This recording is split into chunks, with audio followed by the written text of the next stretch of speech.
Hello, my name is John Curver. I'm speaking today on the Senior Leadership Challenge from Team 1. Our Senior Leadership Challenge has to do with career development of the acquisition professional. Question is, what should be the entry, career progression, and experience requirements for levels 1, 2, and 3 of the contracting professional? The contracting professional acting as a business advisor, assuming the success of a contracting official will be measured by the business management performance metrics. And what should we measure to support the agency's DoD customers, and why? We all know the models out there. I mean, career development as an acquisition professional is basically tailored around the DWA levels 1, 2, and 3. The contracting 100, 200, and 300 series courses, to include some specialty courses such as the 243 and 244, which is construction and A&E. I mean, the model's already out there. You don't have to necessarily reinvent the wheel. You could, however, if you could fine-tune that wheel, I believe is necessary in the acquisition development of the acquisition professional. I'm retired Air Force, so I'm kind of partial to the model that the Air Force has used, tried and blue. And you could ask anybody in industry. I mean, when you talk about Air Force acquisition professionals, they pretty much say that we get it.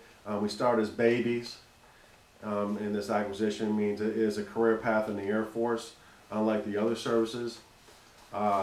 Enlisted folks are on a certain track when they get in. I mean, we all know, as far as the experience goes for the civil servant, as of right now, I've been in organizations where you have you have your interns that come in through the Department of Interior, that go throughout different organizations in DoD or even civilian agencies, DoD, and they do on-the-job training. We all know the crust of your knowledge is going to come from on-the-job training. I mean, you can get pushed through all these classes. Within 6, 7, 8 years, you can have level 3, sometimes less. I believe that, pushing people through your system through all these classes is not necessarily the best. A few years back, I had the privilege of sitting in a briefing held by the head of ATLNL at the time, Shay Assad, where he spoke about years back, and I do remember this, where civil servants had to take a 4-week basic introductory course before they went into contract profession. Nowadays, we have these internship programs that just bring people to the organization, and you kind of get thrown to the fire. And you have your experience. I believe a strong base in business and finance is critical to a successful acquisition professional. That's why they made it a professional requirement to have a degree to do this job. I think it's necessary. I've seen throughout my years you see individuals getting pushed through the system. So with that being said, I'm kind of, like I said, partial to the Air Force model.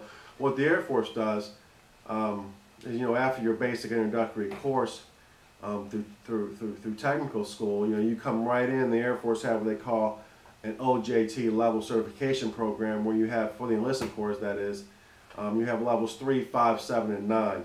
Typically between 7 and 10 years, you can become a 9.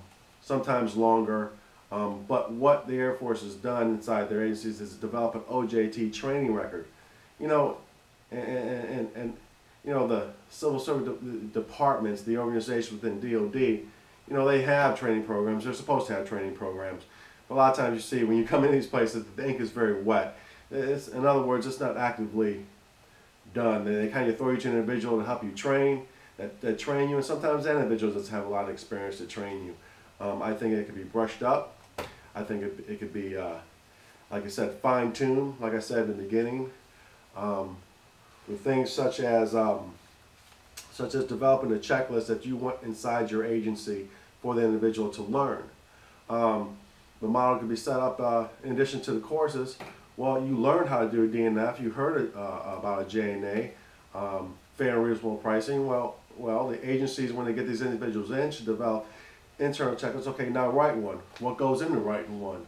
Let's do it practically. Let's do it. You have the requirement. Let's do it. Small business set asides. price negotiation memorandums.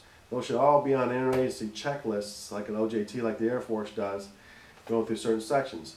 I think there should be mandatory requirements that you stay in, services and construction or commodities a certain period of time before you moved on, not just a couple months, and you be given those requirements. A lot of times we don't give our new people or enough requirements to get them through, to get them trained, to get up to a more strategic level of contracting instead of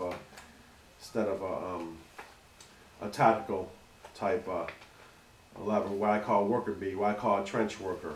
So, with all that being said, those are the performance metrics you want. You want the individual to understand, not just a copy from another contract. Why is that clause going in there?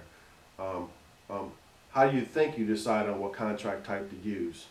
What's best? I mean, you do this all in conjunction with the customer to develop, what they want to help them accomplish their mission. You use the best contracting vehicle. You can't do that unless you're trained, you have knowledge about this stuff. And I think we hurt our acquisition workforce when we just push them through the system because you need people at certain levels. That's never good. I think management should concentrate on developing that plan, acting on that plan, and following it through. So with that being said, sure, you have your 24 business hours, being a 4-year degree, a bachelor's degree in finance or business, on-the-job experience, the ability to analyze contracts and task orders, be able to explain your customer, in all your series of contracting courses, the 100, the 200, 300, and specialized courses. You can have all this CLC training, but I think a heavier concentration needs to be on the agencies developing a checklist and work program, in addition to the DWA stuff, that I believe will make a more well-rounded acquisition professional in any path they go. Contracting to me is, once you understand how to write a contract, everything is easy after that. You can put all this stuff together. I stay very humble to this career field because it is changing. You have to keep up on the changes, and to stay efficient in it, you just got to keep reading and doing and asking for challenges. Don't become pigeonholed. I'm in an organization now I support, actually, with the Department of Commerce, that I see individuals in there that's been there since high school, in this big agency, Department of Commerce, and somebody's been in a job for 15 years, and all they've done was $25,000 and below. It was unbelievable for me to see. However, currently the director has changed it to be a more customer-focused organization, and have the individuals do whatever they need for that customer: commodities, construction, and service, more specialized contracts. It'll make those individuals more well-rounded, and I think that's an excellent training approach to do, because otherwise you become stagnant. Again, I couldn't believe that most organizations have already gone there customer-based focused. But to be able to be effective customer-based focused organization, you must have trained people. You must have people on a career path that understand how to determine what contracting types, what an RFQ is, what an RFP is, what an IDIQ is. So, in the end, that's how you measure support for your customer and how well-rounded you are to help them accomplish their mission in writing their statements of work and helping them analyze their requirement to come up with the best approach, the best contracting solution, the best contracting vehicle to use for what they're trying to do. Thank you, and thank you.